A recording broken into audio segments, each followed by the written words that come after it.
Assalamualaikum warahmatullahi wabarakatuh. Masih bersama Rudy Official Cerita Horor. Cerita kali ini kita ambil judul Ritual Sesat. Sebelum kita lanjut ke ceritanya, jangan lupa subscribe dulu ya, like, komen, dan share. Dan jangan lupa aktifkan lonceng notifikasinya juga ya, supaya kalian tidak ketinggalan cerita-cerita horor dari channel ini. Ceritanya begini. Dulu, sekitar 14 tahun yang lalu, sekitar tahun 2008, aku mulai mengenal yang namanya narkoba. Minum-minuman keras, ya ekstasi juga. Jadi dulu itu aku selalu pergi malam, pulang pagi waktu subuh. Tapi itu terjadi hanya malam-malam libur kerja saja, karena aku juga bekerja di suatu perusahaan swasta.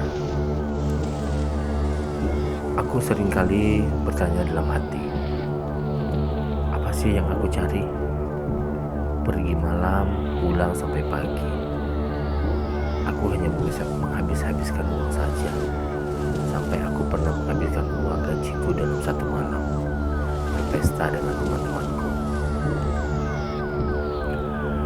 Alhamdulillah, walaupun kadang masih ada yang bolong-bolong sholatku 5 waktu, tapi aku tidak pernah tinggal mengerjakannya.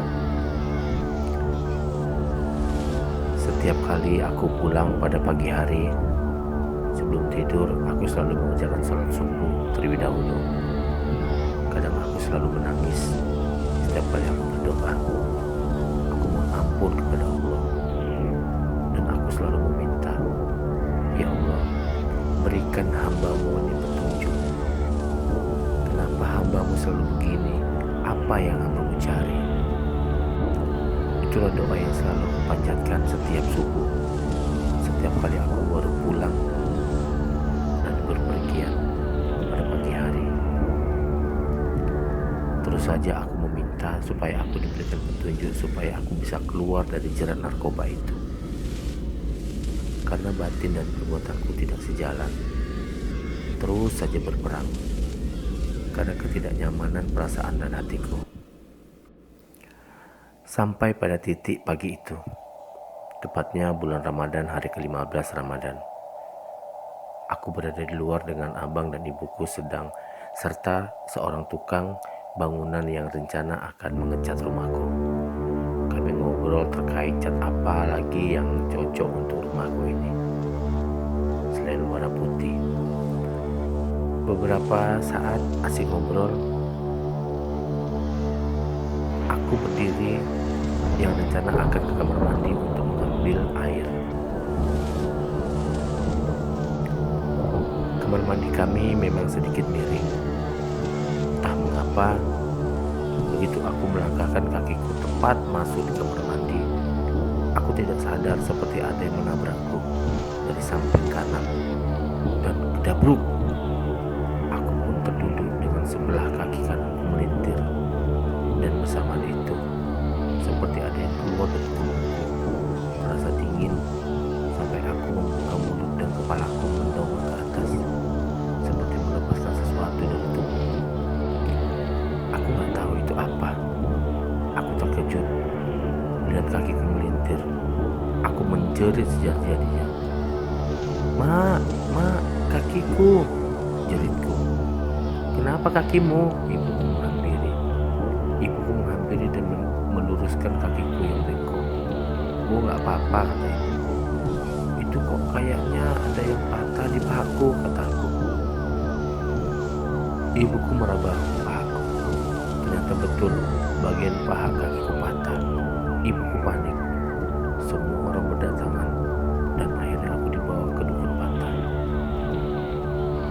Tapi anehnya, aku tidak merasakan sakit sedikit pun selama dalam perjalanan ke dukun patah tulang. Bahkan sampai maghrib tiba, walaupun kondisi kakiku sudah membengkak. Dalam mobil, aku hanya beristighfar dan tidak bersuara sama sekali. Kita tidak akan membahas masalah kecelakaanku lebih lanjut, tapi Tapi kita akan membahas bagaimana kok aku bisa kecelakaan dan apa yang sudah menghantamku dari sebelah kanan. Sore itu aku kedatangan tamu, keponakan ayahku dari perkebunan PTP.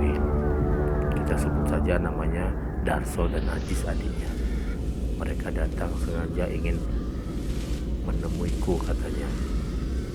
Di, kamu kan kerja di perusahaan sudah cukup lama. Alangkah baiknya kalau kamu punya penjaga badan, kata Bang Darso. Maksudnya bang? Aku kurang paham, jawabku. Gini loh Di, kamu harus sudah punya pendamping yang bisa jaga kamu setiap kali ada orang-orang jahat yang akan mencelakaimu. Jelas Bang Darso sambil terbatuk-batuk.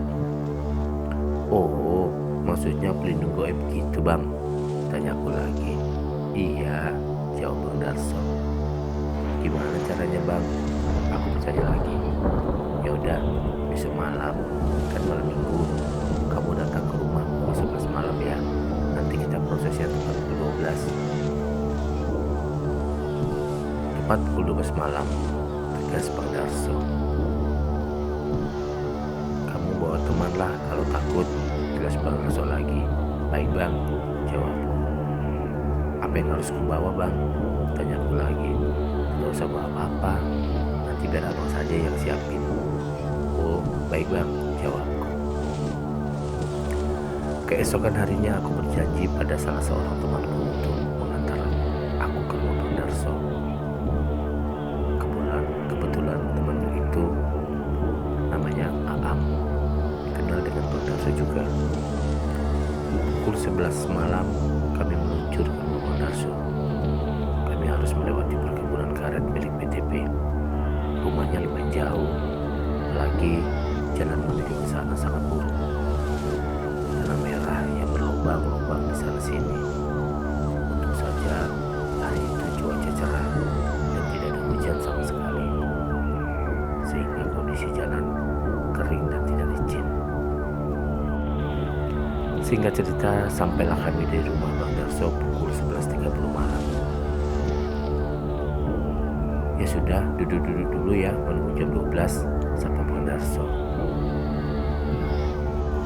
Waktu berjalan terus. Temanku Aam ternyata tertidur pulas.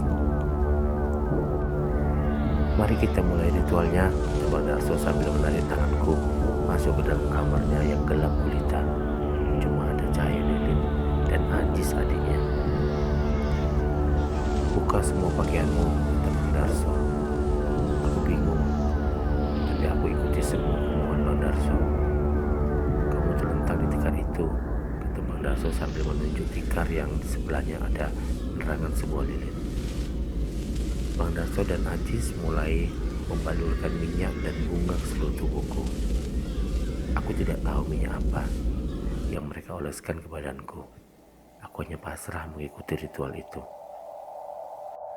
Selang beberapa menit kemudian, ayo bangkit, kamu harus mandi, kata Bang Darso. Aku dalam kondisi bugil dipakaikan sarung dan dibawa ke belakang menuju arah kamar mandi. Sumpah, begitu ngeri. Pas sampai di belakang, kuduk berdiri semua. Suasana seram tiba-tiba menyelimuti tubuh. Apalagi kamar mandinya berada di belakang yang tidak beratap, hanya diberi dinding saja sekelilingnya. Ayo jongkok, lepaskan sarungnya, kata Bang Darso. Aku jongkok dengan kondisi bugil. Di depanku terpampang ember berisi air dan bunga yang sepertinya sudah dipersiapkan. Bang Darso membaca mantra, kemudian menyiramkan air bunga itu ke seluruh tubuhku, dari ujung kepala sampai ujung kaki. Dalam beberapa siraman, aku diberi kain putih panjang untuk membalut badanku. Ternyata itu kain kapan. Aku terkejut dan terbelalak kaget. Tapi aku mengikuti terus ritual itu. Kain dibalutkan ke seluruh tubuhku sampai kepala. Kondisiku saat itu persis seperti pocong. Bang Darso membaca mantra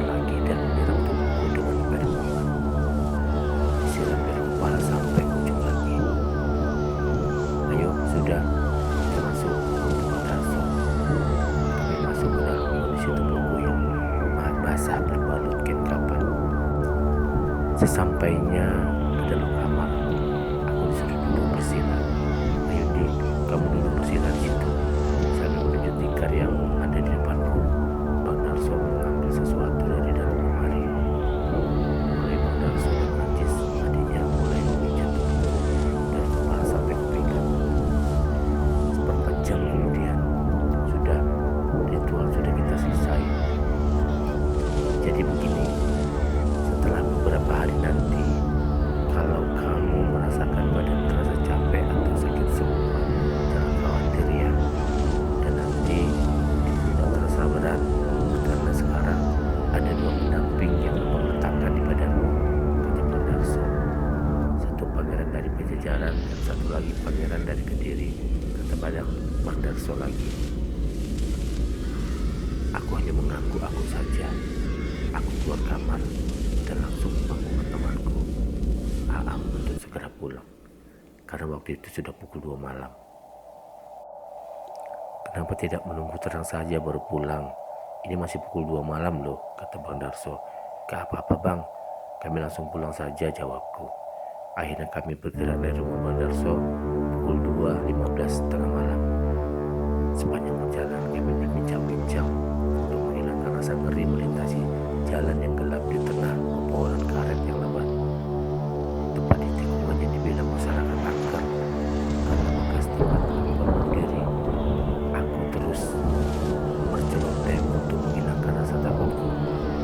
Aku merasakan ada sesuatu di sebelah kananku. Benar saja, begitu aku melihat ke kanan, di balik rimbunan pohon sawit itu aku melihat sepasang mata yang berwarna merah. Mata itu menyala, semakin lama semakin besar, hampir sebesar tampar. Aku tidak berkata apa-apa. Aku diam dan memalingkan wajahku. Sampailah kami di rumah dinas sekolah dasar temanku A, yang merupakan jatah untuk dia tinggali, dan memang dia bekerja menjadi tata usaha di sekolah itu. Sepanjang malam menjelang pagi, kami hanya mengobrol membicarakan apa yang sudah kami alami malam tadi.